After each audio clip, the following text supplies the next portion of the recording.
Hello everyone, my name is Joshua Rogers and my presentation is on the USAID and its contributions to the Pakistan Dam Restoration Project.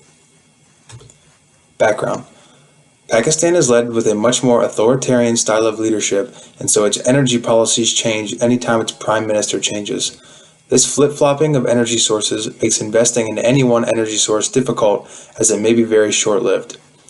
In the 1960s, Pakistan was very adamant about utilizing renewable energy sources. The country had built dozens of dams throughout the 60s and 70s, as well as thermal power stations. However, in 1974, Pakistan received a nuclear power reactor from the United States as part of the Atoms for Peace program, and its energy focus quickly changed. The Pakistan Council of Research and Water Resources, or PCRWR, is a national research organization that undertakes issues dealing with water conservation, irrigation, rainwater harvesting, as well as many other water-related tasks.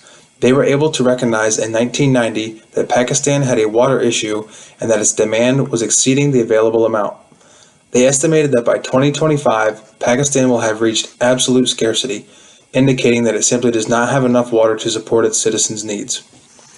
In 2011, the U.S. Agency for International Development, or USAID, the U.S. Department of Energy, and the United States company General Electric, or GE, recognized the potential in Pakistan and its current energy situation and began to lend a hand. The coastal areas and western regions of Pakistan had promising wind corridors capable of generating power that could benefit the entire region.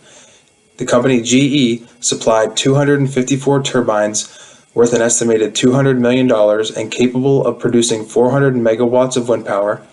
USAID contributed $43 million in transmission system upgrades and construction along the corridor.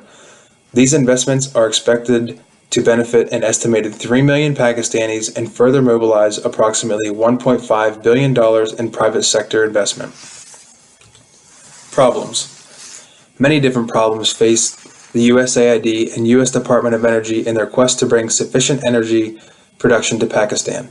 As previously mentioned, Pakistan relies heavily on its hydroelectric capabilities. However, in recent years, droughts, insufficient rainfall during monsoon season, and climate change have been forcing the country to rethink its prior energy sources. In the 1980s and 1990s, Pakistan's attempt to shift more toward petroleum-based fuel sources and nuclear energy caused a neglect for their hydro dams from the past. Poor funding has also plagued Pakistan's energy sector. A 4-year drought between 1998 and 2002 gave Pakistan quite the economic blow. 25% of citizens do not have access to electricity. Although a large portion of Pakistan's citizens are still tribal, many others live in areas where electrical companies have not yet established the hardware necessary for electricity because of a lack of funding. Outcomes. By repairing and replacing old equipment such as transformers, circuit breakers, and transformer cooling fans, over 3,280 megawatts of electricity has been added to the national grid of Pakistan. With these upgrades, over 38 million Pakistanis are able to access electricity thanks to the efforts of the USAID and U.S. Department of Energy. The USAID was able to partner with local banks to fund the hydro dam restoration project. This partnership aims to back at least $88 million in financing for the development of the energy sector in Pakistan. Additionally, the government of Pakistan and key private sector stakeholders are working to promote policy reforms that enable private sector investment. The USAID installed automatic meter reading technology that will instantaneously be able to provide feedback to control centers. This will regulate electricity flow and mitigate power outages, which have been an issue for Pakistan in the past. Analysis. My analysis of this project is that it is a contingent success. Although the USAID and U.S. Department of Energy were successful in executing a very large-scale operation, it will ultimately be up to Pakistan and its government to make sure that routine maintenance on the new equipment is performed and that it does not neglect it like it did in the past.